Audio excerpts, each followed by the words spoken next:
This is the Zhiyun Smooth 5S and this is the Hohem iSteady M6. This one's been around for a few months, this one's been around for a few weeks. They look and feel very similar and yet they couldn't be more different. So if you're in the market for a smartphone gimbal today, which one of these two should you buy? These two gimbals have a lot of features that are very similar. So I'm just gonna gloss through them quickly at the beginning of the video because they're worth mentioning, but they're not really worth spending too much time on. They both have the ability to recharge a smartphone if you need it on location, which is really nice. And the M6 has about 18 hours of battery life. The Smooth 5S is around 25 hours, which is more than enough for a whole day's filming or even 2 days.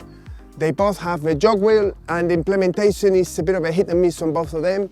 On the Smooth 5S, it controls the zoom and the focus. On the M6, it controls the rolling and the focus. And the zooming is done on this latch or lever just by the on-off switch.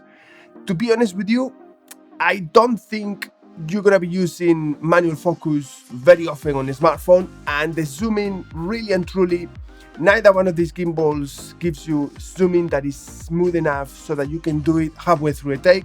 So it's mostly for reframing only. One area where they start to deviate from each other is on the payload.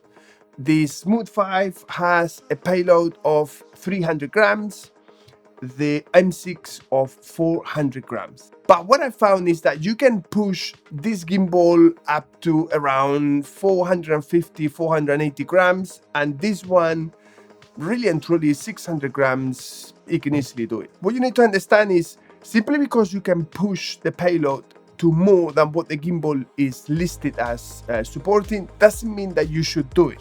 I've used both of these gimbals with an iPhone Pro Max, a small rig case, lenses and filters, which is pretty much as much in terms of accessories as you are ever going to use with these gimbals, and both of these gimbals perform really well. That doesn't mean that I would normally use a gimbal with such a payload. To be honest with you, I would always try to stay within the range or the limit that both of these gimbals give. And if I go over, it wouldn't be by that much. Instead of using a small rig case, I would normally use a Sandmark case where I can use all my lenses and filters, because that's gonna give me a lot less of a payload and the gimbals are generally gonna behave a lot better. But if you're looking for the gimbal that gives you the highest payload, the M6 is the winner here. Every single time I get a new gimbal, I always do an up down and down up test. I just wanna know whether there is any restrictions of movement with the gimbal, and both of these gimbals perform very well. You have no restrictions of movement whatsoever, and they both behave in a very similar way. You can do manual shots, you can do crane shots by attaching a monopod at the base of the gimbal, and they both behave really well. Not only that, but you can use the standard lens and the ultra wide lens. You're not gonna see any parts of the gimbal. With M6, you have standard lens mode and ultra wide lens mode, which you access by tapping 4 times the reset button. And that way you don't see the motors when you use the ultra wide lens. With the Smooth 5S, you don't have to worry about any of that because of the way the gimbal behaves and the position of the phone. So that's just by default, and you don't have to be fluffing about with different gimbal modes. So in that regard, the Smooth 5S will give you that bit of advantage, but in practical real life terms, both of these gimbals behave very similar.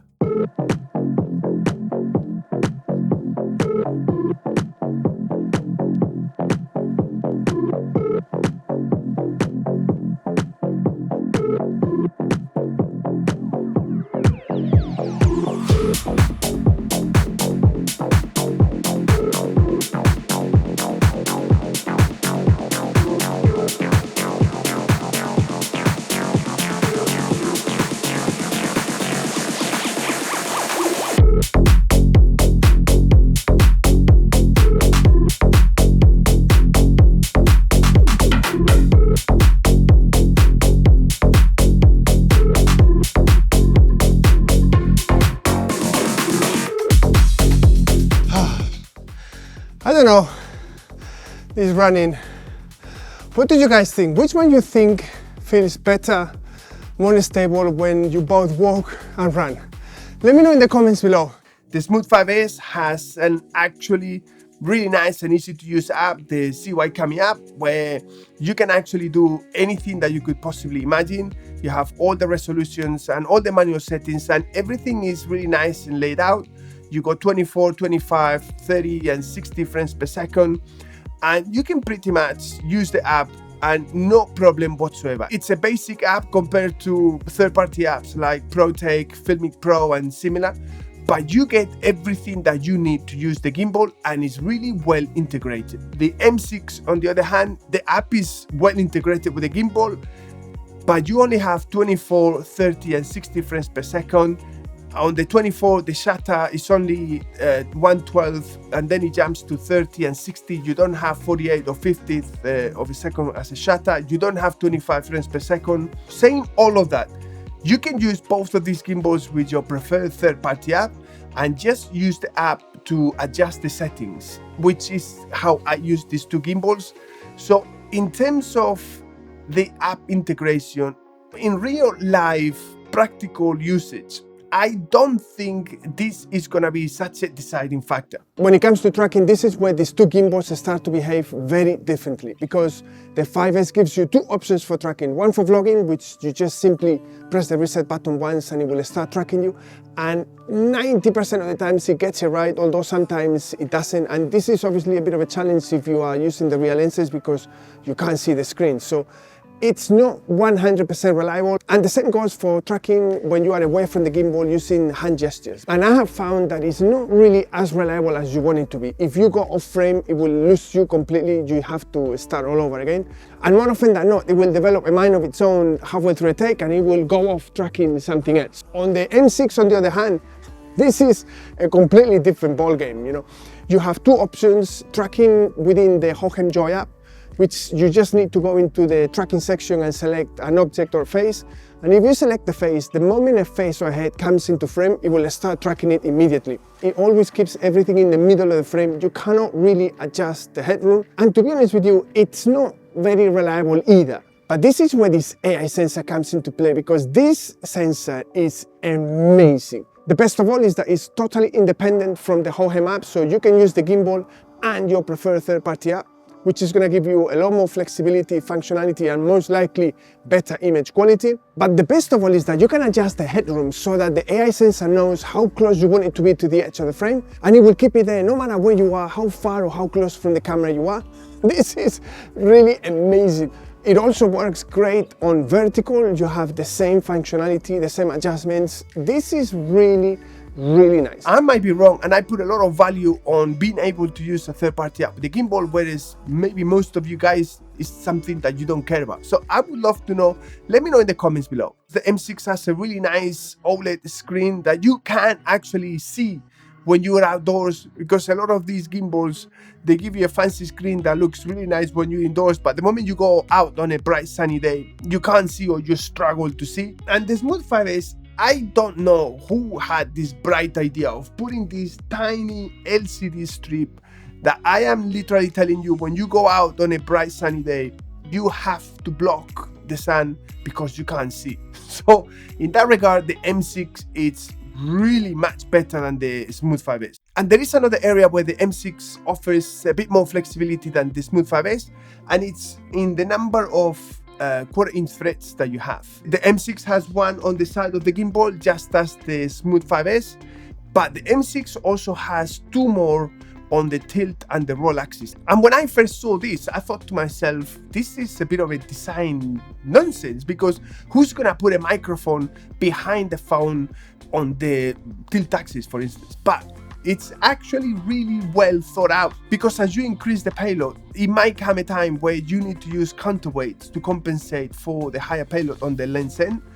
And this is where you can add the counterweights on these threads. Someone at Hohem has put some thinking into this, and it's little details like this that make a gimbal stand out from the competition. The Smooth 5S don't have that. If you want to do counterweights, which you will need to use if you use higher payloads than the 300 grams listed payload, You just have to clamp it onto the side of the gimbal and be done with that. So in that regard, the M6 gives you a very neat solution. When it comes to the locking of the motors, I think the 5S gives you the better option here because all three motors are lockable and they're quite sturdy, they're not going anywhere. The M6 on the other hand only locks the pan and the roll motors, not the tilt motor, which in itself already is a bit of a bummer. But what I found is that the more you use the gimbal, the roll axis doesn't lock anymore and you can only rely on the pan axis. So that is a real bummer. And the only solution I found for this is to actually use a bongo tie, which I quickly tie to the gimbal itself, and it keeps the gimbal from rocking. I think this is the weak point of this gimbal. You can have vertical as well as horizontal filming with no restrictions of movement whatsoever on both of these gimbals. So in that regard, you have no advantage of one gimbal over the other, except for the fact that the M6 has this quick mode that you can switch from horizontal to vertical as long as you keep the gimbal on a certain angle.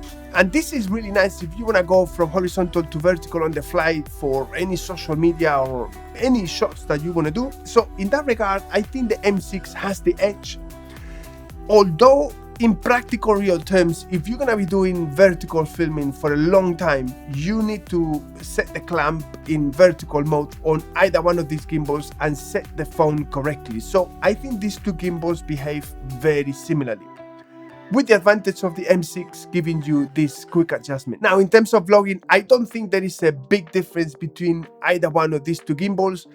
You do it pretty much the same way. You triple tap the reset button, the gimbal will spin around, and you can then use the rear lenses, because I always tell everybody use the rear lenses because they are much better. Usually, well, not just the lenses, the main lens. The reason for this is not just because the lens is infinitely better than the selfie lens or any of the other lenses that your phone has, whether it's an iPhone, Samsung, or whatever brand out there.